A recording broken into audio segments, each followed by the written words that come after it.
मेष राशि वाले बंधुओं, आप सभी का स्वागत है। बंधन है मेष मंथन भिंड यूट्यूब चैनल में। तो मेष राशि वालों, ध्यान से समझिए, नवरात्रि के इन पवित्र दिनों में भूल कर भी किसी को मत दे देना अपनी ये एक छोटी सी चीज।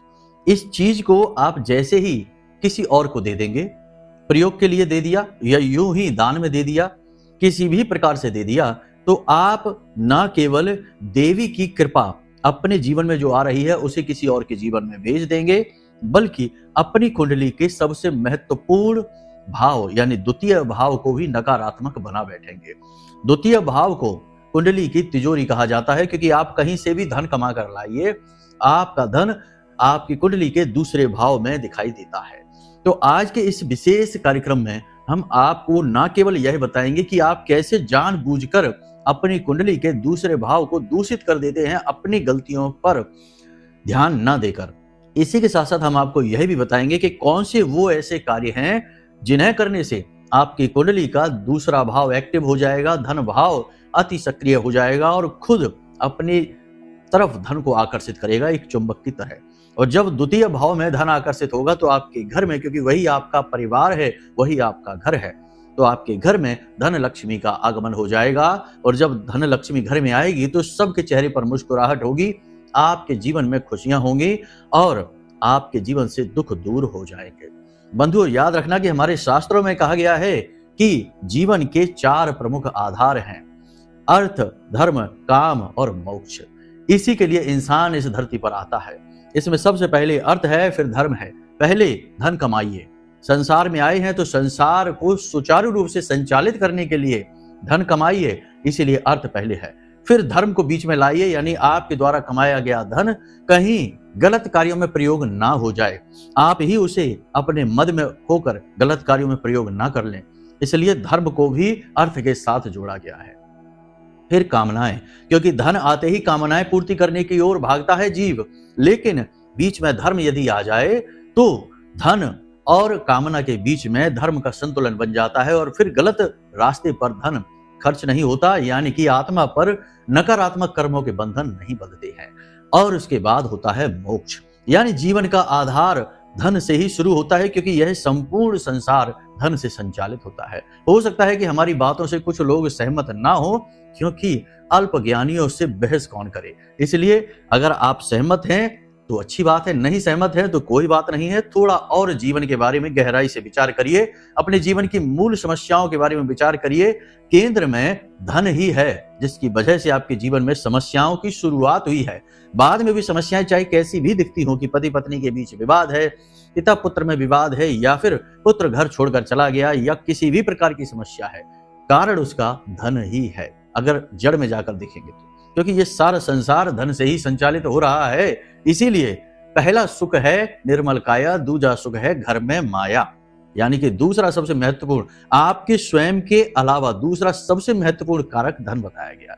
इसीलिए माता लक्ष्मी की हर इंसान पूजा करता है, कामना करता है कि महामाई की कृपा बरसे।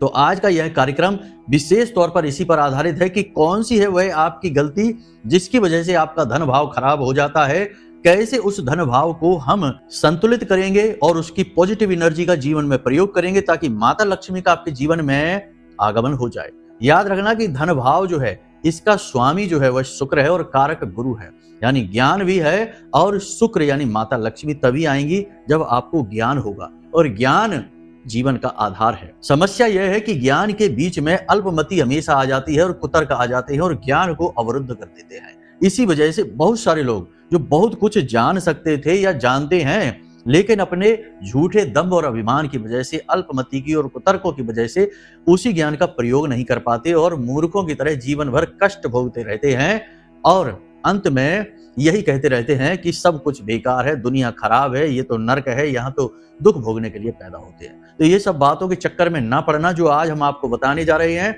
इस ज्ञान को यदि आपने प्रयोग कर लिया तो केवल 31 दिनों के अंदर अंदर आपके जीवन में धन का आगमन होगा, हर तरफ से होगा, चाहे रुका हुआ धन हो, चाहे कोई आपका पैसा दबा कर बैठा है, दे नहीं रहा है, चाहे आपका पैसा कहीं अटका हुआ है, चाहे आपने कहीं इन्वेस्ट कर रखा है और प्रॉफिट की उम्मीद कर रहे हैं, जबरदस्त लाभ हो गए। यानी हर तरफ से आपके जीवन में पैसा आकर्षित होने लगेगा। तो आज का यह कार्यक्रम बेहद ज्ञानवर्धक है, बेहद महत्वपूर्ण है, आपकी गलतियों को उजागर करेगा, फिर आपको सन्मार्ग पर लेकर जाएगा और धर्म के रास्ते पर चलकर आपको धनी बनाएगा। तो बस इस कार्यक्रम को देखना है, अंत तक देखना है, सारी बातों को ध्यान से समझना है, चीजों को नोट करते चलना है। कुछ चीजें बारीक हैं, उन्हें समझना और नोट करना जरूरी है, वरना आप भूल जाएंगे, फिर बाद में कहेंगे गुरुजी आपने क्या कहा था, हमें याद नहीं है, या फिर दोबारा से वीडियो देखना पड़ेगा। तो ध्यान के साथ बैठिए, कॉपी पेन लेकर बैठिए और चीजों को नोट करते चलिए। जो बातें बारीक हैं उन्हें लिखते चलिए, ठीक है। अब ध्यान से समझते हैं। चलिए आज के इस महत्वपूर्ण कार्यक्रम को शुरू करें। महामाई को याद करते हुए, महामाई के दिन ही चल रहे हैं, आज से नवरात्र प्रारंभ हो चुके हैं, तो कमेंट बॉक्स में पूरे भक्ति भाव से लिख डालिए, जय मां भद्रकाली कृपा करो। महामाई बहुत दयालु हैं, आपके निवेदन को जरूर स्वीकार करेंगी और आपके ऊपर उनकी कृपा अवश्य होगी। तो चलिए बंधु, अपने मूल विषय को शुरू करते हैं। अब ध्यान से सुनिए। प्यारे मित्रों, हमारे अत्यंत प्रिय और परम पूज्य अमिताचार्य जी के पास माँ बगलामुखी और माँ भद्रकाली की साधनाओं का वर्षों का अनुभव है और माता रानी की इनके ऊपर पूर्ण कृपा और सिद्धि है। आचार्य जी ने अपने सटीक कुंडली विश्लेषण और श्रेष्ठतम उपायों के माध्यम से हजारों लोगों के जीवन को खुशियों से भरा है।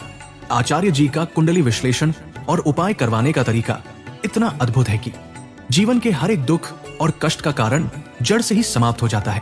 फिर समस्या चाहे जैसी भी हो, कर्जा बहुत बढ़ गया हो, व्यापार चल नहीं रहा हो, बीमारियों में आप बर्बाद हो चुके हो, रिश्तों में प्रेम समाप्त हो चुका हो, या फिर नौकरी ही ना मिल रही हो, विवाह में देरी होती हो, कैसी भी समस्या हो, इन समस्याओं का कारण क्या है, कौन सी महादशा परेशान कर रही है, कौन सा दोष लगा हुआ है, सब कुछ आचार्य जी इतना सटीक बताते हैं कि वर्षों वर्ष के दुख कुछ ही दिनों में समाप्त हो जाते हैं। अगर आपके जीवन में भी कोई ऐसी संकट की घड़ी है तो यही सही समय है जब आप पूज्य आचार्य जी के हाथों से अपनी कुंडली का विश्लेषण करवाएं और वर्षों से चल रहे दुखों और संकटों के इस चक्र से बाहर निकल जाएं। प्यारे मित्रों, अभी वीडियो में दिए गए नंबरों पर फोन करिए और अपनी कुंडली का श्रेष्ठतम आकलन करवा डालिए। जिंदगी बदलने का ये सबसे बड़ा मौका हाथ से मत जाने दीजिएगा। जय माई की, महामाई आपका कल्याण करे। क्या ऐसा कारण है जिसकी वजह से धन लक्ष्मी की कृपा आप तक नहीं पहुंच पाती है? मेहनत करने के बाद भी फल नहीं मिलता है। जब भी बात पैसे की आती है, बात अटक जाती है, मेहनत पर पानी फिर जाता है। ऐसा क्यों होता है? कुछ चीजें हैं जो आपकी भी कमियों को बताएंगी, ध्यान से समझिए। कुछ कमियां आपके अंदर भी हैं। एक ऐसा इंसान जो कभी ना कहना नहीं जानता है, कभी धनी नहीं हो सकता है, कभी वह पैसे को आकर्षित नहीं कर सकता है, ना ही दैवीय कृपा को आकर्षित कर सकता है, क्योंकि यह दुनिया, यह संसार इस प्रकार से बना हुआ है कि यहाँ बहुत सारे लोग ऐसे हैं जो दूसरों के संसाधनों का शोषण करके दूसरे के जीवन से सकारात्मक ऊर्जा को खींचकर अपने जीवन को संचालित कर रहे हैं। यही उन्होंने व्यवसाय बना रखा है। आप यदि इंसानियत दिखाएंगे, रिश्ते नातों का लिहाज जरूरत से ज्यादा करेंगे, तो आप हमेशा दूसरों की ही सेवा में लगे रहेंगे। आप अपने जीवन के बारे में कभी सोच ही नहीं पाएंगे और ये आपकी बर्बादी का सबसे बड़ा कारण बनेगा। तो सबसे पहले हर जगह नहीं, लेकिन किन्हीं जगहों पर आपको ना अवश्य कहना ही होगा। आप समझ जाइए कि यह व्यक्ति कैसा है, क्या काम आपसे करवाना चाहता है, कैसी इसकी उम्मीदें हैं। यदि जरा भी मिलावट दिखाई दे, दोष दिखाई दे, उससे पल्ला झाड़ लीजिए, ना कह दीजिए। कोई जरूरत नहीं है, बिल्कुल डरने की जरूरत नहीं है। ऐसे लोग आपसे कभी रिश्ता नहीं तोड़ेंगे, वे हमेशा आपसे चिपक कर रहेंगे, क्योंकि आज नहीं तो कल आप उनके काम आ ही जाएंगे। लेकिन आपको ना कहना तो सीखना ही पड़ेगा। यह सबसे बड़ा दोष होता है, सबसे बड़ी समस्या होती है। अब छोटी सी बातें और हैं जिन्हें ध्यान से समझिए। अपने काम को छोड़कर इधर उधर टाइम पास करना, गप्पे हाँकने में ज्यादा मन लगना, अपने जीवन के बारे में गंभीर ना होना और कुतर्क और फिजूल के सवालों में जीवन को बर्बाद करते रहना। कोई भी आकर जब आपको कुछ अच्छा बताए तो उसकी बात को गंभीरता से ना लेना, हमेशा कुतर्क के दायरे में उसे रखना और उल्टे सीधे विचारों से उसकी बात को खारिज कर देना। देखिए, जब कोई इंसान, ज्ञानी व्यक्ति आपके सामने आता है और वो कुछ बात बता रहा है, तो जरूरी नहीं कि वे बातें सब झूठ ही हों।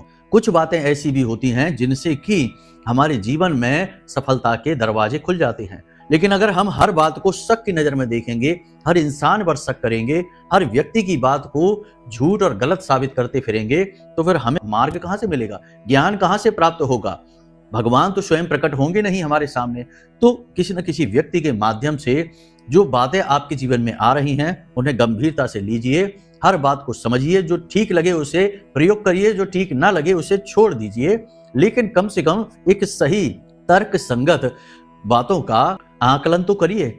अगर ये आदत आपने बना रखी है कि हर बात झूठ है, सब बकवास है, लोग तो ऐसी ही बातें करते रहते हैं, हम तो अपनी मर्जी के मालिक हैं, अपने ही मन से सब कुछ करेंगे, तो ये विचारधारा बर्बादी की ओर लेकर जाती है। अपने आप को सब कुछ समझना, दूसरों को कोई अहमियत ही ना देना, ये आदत भी खराब होती है। यदि ये आदत है आपके अंदर, इसे तुरंत निकाल फेंकिए। अब तीसरा दोष जो आपके अंदर है, जो धन लक्ष्मी के आगमन को आपके जीवन में रोकता है, वह है भावनात्मक होकर निर्णय लेना। भावनाओं को बीच में रखना अच्छी बात है भाई, आप सबसे प्रेम करते हैं, सबके बारे में सोचते हैं, अच्छी बात है, लेकिन लोग आपके बारे में क्या सोचते हैं यह भी मायने रखता है। हर व्यक्ति आपका अपना सगा नहीं है, आपका अपना प्रेमी नहीं है। आपके आसपास जितने भी लोग हैं उन्हीं में आपके बहुत बड़े विरोधी शत्रु भी छुपे हुए हैं, और कुछ तो इस हद तक आपसे नफरत करते हैं कि आपके ऊपर क्रियाएं भी करा देते हैं, आपके रास्ते में जानबूझकर रुकावटें उत्पन्न करते हैं, रोड़े अटकाते हैं, लेकिन ऊपर ऊपर से वे आपके हमदर्द बनने की दिखावा करते हैं, कोशिश करते हैं। अब ऐसे व्यक्तियों के चक्कर में यदि आप भावुक होकर निर्णय लेंगे तो आपकी तो बर्बादी तय है। इसलिए जब भी जीवन के बारे में कोई महत्वपूर्ण निर्णय लेना है तो भावनाओं को उठाकर एक तरफ रख दीजिए और बिल्कुल व्यवहारिक, तर्क संगत और प्रैक्टिकल डिसीजन लीजिए, निर्णय लीजिए। उसी से आपको तरक्की मिलेगी, आप एक कदम आगे बढ़ेंगे। हमेशा याद रखना कि आज का जो समय है यह भावना प्रधान नहीं है, यह प्रैक्टिकल टाइम चल रहा है, व्यवहारिक समय है। इस समय में भावनाओं को बीच में लाकर निर्णय लोगे, हमेशा पछताओगे। बातें सत्य हैं, थोड़ी कड़वी हैं, हो सकता है किसी को अच्छी लगे, किसी को ना लगे, तो भावनाओं को बीच में कभी नहीं लाना है। महत्वपूर्ण निर्णय जीवन के पूर्ण व्यवहारिकता के साथ लेना है, किसी की भी भावनाओं की कदर नहीं करनी है। ये बात बहुत कठोर है, स्वीकार करने में नहीं आती, लेकिन यही सत्य है। जी हाँ, बहुत सारे उदाहरणों से हम अपनी बातों को समझा भी सकते हैं, बता भी सकते हैं, परंतु कार्यक्रम इस चक्कर में बहुत लंबा हो जाएगा। तो ये सारी चीजों को आप समझते चलिए, समझदार को इशारा ही काफी होता है, बाकी तो फिर विनाशकाली विपरीत बुद्धि है ही। तो यहां तक आपने समझ लिया कि क्या दोष होते हैं। अब चीजों को लेन देन करना, अदला बदली करना, अपनी चीज किसी और को दे देना, किसी की चीज खुद प्रयोग करना, ये आदत यदि आपके अंदर है तो आप पूरी तरह से बर्बाद रहेंगे। कभी जिंदगी में एक कदम भी तरक्की नहीं कर पाएंगे। अगर एक कदम आगे बढ़ेंगे तो 10 कदम पीछे खींच लिए जाएंगे। क्योंकि याद रखना कि जो चीजों की अदला बदली में विश्वास रखते हैं, दूसरों की चीजें प्रयोग करते हैं, चाहे वाहन हो, घड़ी हो, मोबाइल हो, कपड़े हो, कुछ भी, तो समझिए कि वह इंसान दूसरे के ग्रहों को, नकारात्मक ऊर्जाओं को अपनी ओर आकर्षित कर रहा है। यह बहुत ही गलत आदत होती है, इसे निकाल दीजिए। 3-4 चीजें ऐसी हैं जिन्हें कभी भी किसी को भी अपनी प्रयोग करने के लिए नहीं देनी चाहिए, जैसे कि घड़ी। अपनी घड़ी कभी किसी को नहीं देना है, अपना मोबाइल कभी किसी को नहीं देना है, अपने वस्त्र जो पहनते हैं, जूते चप्पल जो पहनते हैं, किसी को भी प्रयोग के लिए नहीं देने हैं। और सबसे महत्वपूर्ण कि अपना वाहन कभी किसी को भी चलाने के लिए भी नहीं देना है, प्रयोग के लिए भी नहीं देना है। कारण इसका यह है कि ये सारी चीजें ग्रहों से संबंधित हैं। किसी का संबंध राहु से है, किसी का संबंध शुक्र से है, किसी का संबंध शनि से है और किसी का संबंध शुक्र से है। अब ये सारी जो ग्रह हैं इतने शक्तिशाली हैं कि ये इंसान के जीवन को पूरी तरह से बदलने का दम रखते हैं। याद रखना कि ग्रह माला में जो देव ग्रह हैं वे आपको खुशी दे सकते हैं, आनंद दे सकते हैं, संतुष्टि दे सकते हैं, ज्ञान दे सकते हैं, लेकिन धन दौलत, अपार धन दौलत, अपार कामयाबी ये ग्रह नहीं दे सकते। जैसे सूर्य है, चंद्रमा है, गुरु है, बुध है, ये ग्रह देव ग्रह हैं। ये ग्रह आपको तरक्की, जीवन में चमत्कारी तरक्की नहीं दे सकते, अपार धन दौलत, अपार कामयाबी नहीं दे सकते। आपको इज्जत खूब दिलाएंगे, आपका समाज में रुतबा बढ़ जाएगा, लेकिन आप धनी व्यक्ति नहीं बनेंगे। धनी व्यक्ति बनने के लिए आपको नकारात्मक पापी ग्रहों की शरण में जाना पड़ेगा, जैसे कि शुक्र है, एक राक्षस ग्रह है, और शनि है, राहु है, केतु है और मंगल है। जब ये ग्रह आपके ऊपर कृपा करते हैं तब इंसान रातों रात करोड़पति, अरबपति बन जाता है और उसका वर्चस्व, समाज में रुतबा एक अलग ही लेवल पर हो जाता है। लोग जब वो आता है समाज में कहीं बैठने के लिए तो कुर्सियां छोड़ देते हैं। तो आपको इन ग्रहों से जुड़ी चीजें कभी किसी को भी नहीं देनी है, खास तौर से अपनी घड़ी, क्योंकि घड़ी का सीधा संबंध राहु से हो जाता है। तो इन बातों का ध्यान रखिए। हम देखते हैं कि अक्सर आपकी राशि के जातकों के अंदर ये दोष पाया जाता है कि चीजों की अदला बदली करते रहते हैं। अब बात करते हैं कि कौन सी है वह एक चीज, लेकिन उससे पहले आपको बता दें कि आपकी कुंडली का दूसरा जो भाव है, अपनी कुंडली उठाकर आप देखिए, अपनी कुंडली में देखिए कि दूसरा भाव जो है वह, पहला तो लगन हो गया, उसके बाद दूसरा भाव है, वह भाव जो है वह धन की तिजोरी कहा जाता है। उसमें धन दिखता है कि आपके पास जीवन में कितनी धन दौलत होगी। यदि आपने उस भाव को दूषित कर दिया तो आप जीवन में कभी धनी नहीं बन सकते। अब जैसे कि कहा जाता है, यत्र नार्यस्त पूज्यन्ते रमन्ते तत्र देवता। अब जहां नारियों का सम्मान है वहां देवताओं का वास होता है, और नारियों का सीधा संबंध शुक्र से होता है।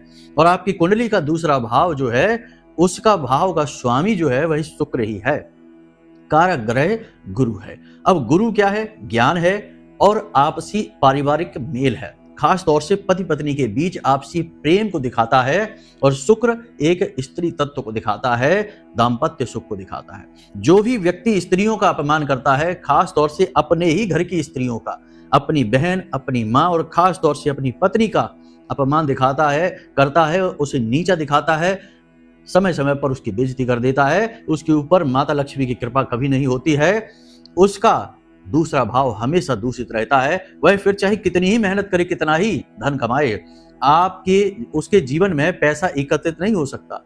उसकी तिजोरी खाली रहेगी, जेबें खाली रहेंगी, बैंक बैलेंस खाली रहेंगे, चाहे वह लाखों रुपए, करोड़ों रुपए क्यों ना कमाए। बहुत सारे ऐसे लोगों की कुंडली हमारे पास आती है जो कहते हैं कि गुरुजी बहुत पैसा कमाते हैं, लेकिन पैसा रुकता ही नहीं, पैसा दिखाई देता ही नहीं, बस एक तरफ से आया दूसरी तरफ से चला गया। तो ये क्या दिक्कत है? तो यही समस्या है कि आपकी तिजोरी खुली हुई है, और तिजोरी में कुछ भी बनेगा कैसे? खुली तिजोरी तो कोई भी लूट ले जाएगा। तो ऐसी स्थिति आपके पास बनेगी ही।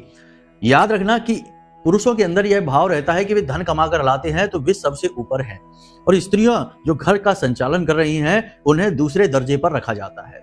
लेकिन हमारा जो हिंदू धर्म है वह स्त्रियों को प्रथम दर्जे पर रखता है। उन्हें घर की लक्ष्मी कहा जाता है क्योंकि वे शुक्र हैं। घर की लक्ष्मी इसीलिए कहा जाता है कि स्त्रियों के बिना घर दूषित हो जाता है। किसी घर में यदि कोई स्त्री नहीं रहती, केवल पुरुष ही पुरुष रहते हैं, तो उस घर के 2 कदम अंदर, यानी घर में 2 कदम अंदर रखते ही कोई भी समझ जाएगा कि इस घर में स्त्री नहीं है, क्योंकि उस घर में से दुर्गंध आएगी, उस घर में अव्यवस्थाएं दिखेंगी, उस घर में नकारात्मकता दिखेगी। तो जो घर की सकारात्मकता है, पॉजिटिव एनर्जी है, वह स्त्रियों की वजह से है। तो आप जो भी कमा कर लाते हैं, आप श्रेष्ठ नहीं हैं। जितने श्रेष्ठ आप हैं उतने ही श्रेष्ठ आपकी स्त्री है, आपकी पत्नी है, या कोई भी आपकी माँ है, बहन है, कोई भी। सबसे ज्यादा महत्वपूर्ण तो पत्नी को ही माना जाएगा, क्योंकि 7 जन्मों का बंधन होता है और यहीं पर मान अपमान की घटना अधिक देखने को मिलती है।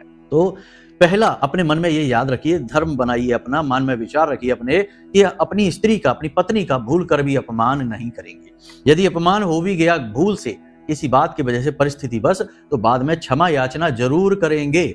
याद रखना कि वह अपने आप में एक स्वतंत्र जीव है, वह आपके रिश्ते से जरूर बंधी है, लेकिन आपकी गुलाम नहीं है, तो उससे क्षमा याचना जरूर करनी है। यदि आप इस भाव को उत्पन्न करेंगे, आपके जीवन में पैसा रुकना शुरू हो जाएगा, आपका द्वितीय भाव जो है वह सक्रिय होना शुरू हो जाएगा। इसी के साथ साथ अब छोटी छोटी बातें हैं, इन्हें ध्यान से समझिए, इससे आपका दूसरा भाव पॉजिटिव एनर्जी से भर जाएगा। क्या करना है? दूसरे भाव यानी शुक्र, यानी कि आपकी पत्नी या आपके घर में कोई भी स्त्री है, मान लो आपका विवाह नहीं हुआ है, तो आपकी माँ, आपकी बहन, कोई भी स्त्री, शुक्र जो है वह स्त्री ग्रह कहा जाता है, तो कोई भी स्त्री। अब आपको क्या करना है कि गुरुवार के दिन, क्योंकि इसका कारक ग्रह गुरु है, तो गुरुवार के दिन स्त्री को जो है कुछ भी पीले रंग की मिठाई लाकर दीजिए खाने के लिए, कुछ भी पीले रंग का गिफ्ट दे दीजिए, उपहार दे दीजिए, पीले रंग की कोई साड़ी, कोई वस्त्र, कुछ नहीं तो एक छोटा सा रूमाल, एक दुपट्टा, या फिर कुछ भी मीठे रंग की कोई मिठाई लाकर उन्हें दे दीजिए खाने के लिए। जैसे ही वो खाएंगी या वस्त्र पहनेगी, चेहरे पर मुस्कुराहट आएगी, आपका दूसरा भाव मजबूत हो जाएगा। ये प्रयोग बहुत छोटा सा है, लेकिन इस प्रयोग का फल बहुत बड़ा है, रिजल्ट बहुत बड़ा है। आप इस प्रयोग को करके देखना, गुरुवार के गुरुवार इस प्रयोग को करना है और आप चमत्कार देखेंगे। इसीलिए गुरुवार की पूजा पति पत्नी को एक साथ करनी चाहिए। गुरुवार की पूजा का बहुत बड़ा महत्व है। हर प्रकार का धन धान्य, सुख संपत्ति और संतान सुख भर जाता है जो पति पत्नी एक साथ बैठकर गुरुवार की पूजा करते हैं। इसे गुरुवारी पूजा कहा जाता है। केले की जड़ का पूजन करते हैं। तो समझिए कि यहाँ से दूसरे भाव को मजबूत करने की बात कही जा रही है। तभी तो गुरुवार की पूजा का महत्व है, स्त्री के साथ, अकेले नहीं, क्योंकि स्त्री को साथ लेंगे तभी तो शुक्र साथ में आएगा गुरु के। तो फिर ये समझिए छोटी सी बात है। तो इस प्रयोग को आप करके देखिए। अब अपने दूसरे भाव में यह भी देखिए कि कौन सा ग्रह बैठा है, क्योंकि खाली भाव तो होता नहीं, कोई ना कोई ग्रह तो बैठ ही जाता है, कभी कभी खाली भी होता है। यदि भाव खाली है तो कोई बात नहीं, इतना ही प्रयोग करिए। हो सके तो पति पत्नी एक साथ मिलकर केले की जड़ का पूजन कर लीजिए, कमाल ही हो जाएगा। माता लक्ष्मी हर तरफ से आपके जीवन में आएंगी। दूसरा प्रयोग यह है कि देखिए कि आपके जो दूसरा भाव है उसमें कोई ग्रह बैठा है कि नहीं। यदि कोई पापी ग्रह बैठा है, जैसे शनि है, जैसे राहु है, केतु है, या फिर स्वयं शुक्र ही बैठा है, कोई भी ग्रह बैठा है, तो आपको उस ग्रह से जुड़ी हुई चीज भूल कर भी किसी को नहीं देनी है। राहु बैठा है, यानी कि राहु यह कहता है कि हर कार्य को समय पर करिए, हर कार्य में पूरी जान लगा दीजिए और किस्मत पर अंधविश्वास न करिए, यानी कि जुआ और शेयर मार्केट और सट्टेबाजी जैसी चीजों में ना जाइए, वरना धोखा मिल जाएगा।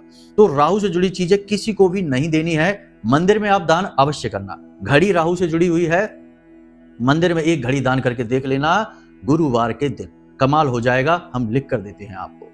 इसी प्रकार कोई दूसरा ग्रह यदि बैठा है, अगर वह पापी ग्रह है तो उससे जुड़ी चीजें किसी को भी प्रयोग में नहीं देनी है। अगर वह देव ग्रह है, जैसे कि सूर्य है, तो अपने पिता को खुश करिए। यदि चंद्रमा वहां बैठा है तो अपनी मां को खुश करिए। देव ग्रह है तो उससे जुड़े अपने रिश्तों को खुश करने की कोशिश करिए। चीजें आप आराम से उन्हें दे सकते हैं, प्रयोग के लिए दे सकते हैं, लेकिन पापी ग्रहों से जुड़ी हुई चीज कभी भी किसी को मत देना और उन चीजों को मंदिर में जाकर दान अवश्य कर देना। आपका कल्याण हो जाएगा, दूसरा भाव कुंडली का आपका एक्टिव हो जाएगा और शुद्ध एनर्जी धन की आपके जीवन में आ जाएगी। अब एक महत्वपूर्ण बात कि केवल क्रियाएं कर लेने से काम नहीं चलेगा, कुछ चीजें हैं, कठोर बातें हैं, अपने जीवन में जरूर आजमाना। कि पापी ग्रह हमेशा धन देते हैं, करोड़पति बनाते हैं, अरबपति बनाते हैं, लेकिन पापी ग्रहों की अपनी शर्तें होती हैं, कठोर शर्तें होती हैं, उनका पालन न करने वाला हमेशा उनका शिकार बनता है। इसीलिए आपने देखा होगा कि राहु, केतु, शनि, मंगल, इनके चक्कर में जाने कितनों की जिंदगी बर्बाद हुई है।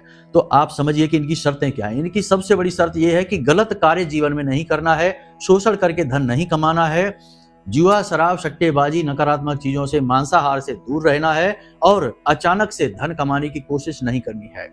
अगर ये ग्रह आपके खुश हो गए तो खुद ही आपको अचानक से धन देंगे, रातों रात करोड़पति बनाएंगे। फिजूल में आपको अपना दिमाग लगाने की जरूरत नहीं है। जो आप कर रहे हैं उसी में आपकी तरक्की के मार्ग खुल जाएंगे। ये छोटी छोटी सी बातें हैं, इनका जो ख्याल रखता है उस इंसान का उद्धार निश्चित होता है, उसका दूसरा भाव एक्टिव हो जाता है, माता रानी की उसके ऊपर विशेष कृपा होती है।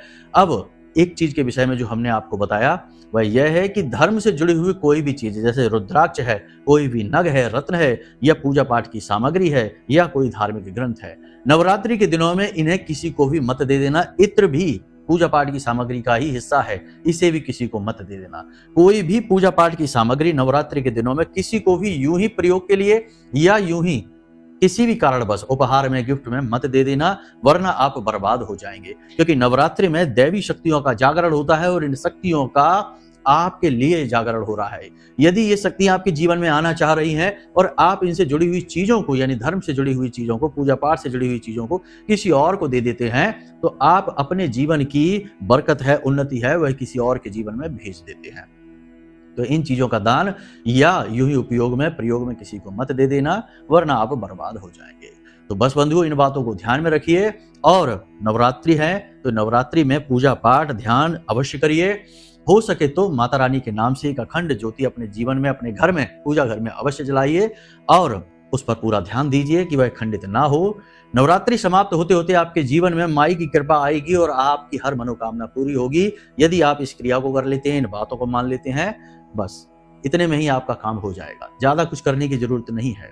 बाकी माता रानी की कृपा और आशीर्वाद आप पर बना रहे, महामाई आपके जीवन में खुशियां लेकर आए, बस यही हम कामना करते हैं। यदि कोई मन में प्रश्न उठे या कुंडली विश्लेषण कराना हो तो नंबर हमने वीडियो में दे रखे हैं, इन नंबरों पर फोन करिए, सारी जानकारी प्राप्त करिए, हम स्वयं आपकी कुंडली का विश्लेषण करके आपको देंगे। तो हमेशा खुश रहिए, मुस्कुराते रहिए, सकारात्मक रहिए, महामाई पर अपनी आस्था और विश्वास बनाकर रखिए, क्योंकि आपका उद्धार तो वहीं से होना है। तो प्रेम से बोलिए जय माई की। महामाई आपका कल्याण करें। धन्यवाद। हमारे प्रिय और परम पूज्य आचार्य जी ने अपनी साधनाओं के अनुभवों पर आधारित शक्तिशाली उपाय और क्रियाओं के माध्यम से हजारों लोगों के जीवन को पूरी तरह से बदला है। आचार्य जी के द्वारा बताया गया हर एक उपाय इतना सटीक और कारगर होता है कि जो भी इसे पूरे भाव के साथ कर लेता है उसे साक्षात महामाई की कृपा और आशीर्वाद प्राप्त हो जाती है। इसलिए निसंकोच इन उपायों को पूरे भाव के साथ करिए, आपका कल्याण होगा। जय माई की।